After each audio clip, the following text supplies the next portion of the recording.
bwanji mkazindikira kuti.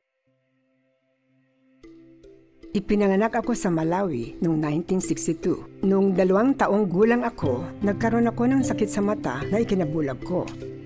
Umaasa ako sa ulan para tumubo yung mga tanim ko, para may makain kami. At binibenta ko naman yung iba para magkapera ako. Inaalagaan ko rin ang mga magulang ko. Si tatay ay 99 years old. Si nanay naman ay 92 years old. Ang hirap kapag mahirap ka lang. Halimbawa, para magawa ko yung ilang gawaing bahay, kailangan ko munang umigip ng tubig.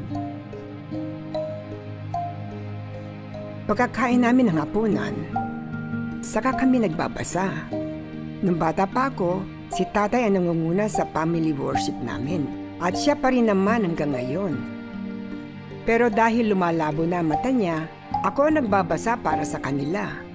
Ang mga daliri ko ang nagsisilbing mata ko. Kaya kahit madilim, walang problema. Ang isang teksto na talagang tumago sa puso ko ay yung Santiago 5:11. Ang sabi doon, itinuturing nating maligaya ang mga nakapagtiis. Nakapagtiis si Job ng mga pagsubok. Kaya nung bandang huli, pinagpala siya ni Jehova.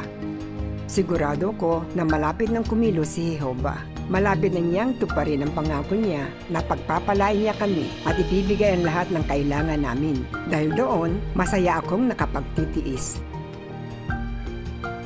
Ang kaharian at soberanyo ng Diyos ang pinakamahalaga sa buhay ko. Alam ko na yun lang ang solusyon sa lahat ng problemang nararanasan namin. Sa ngayon, 36 na taon na akong regular pioneer. At masayang-masaya ako kasi 64 na ang natulungan ko na makilala si Jehova. Gustong-gusto ko yung song number 76.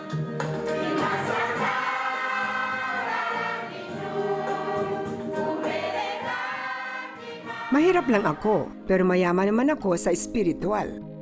Meron akong Biblia at marami akong publikasyon sa Chichewa Braille. Nandyan din ang mga kapatid at siyempre ang ministeryo natin. Ang lahat ng ito ang nagpapasaya sa akin.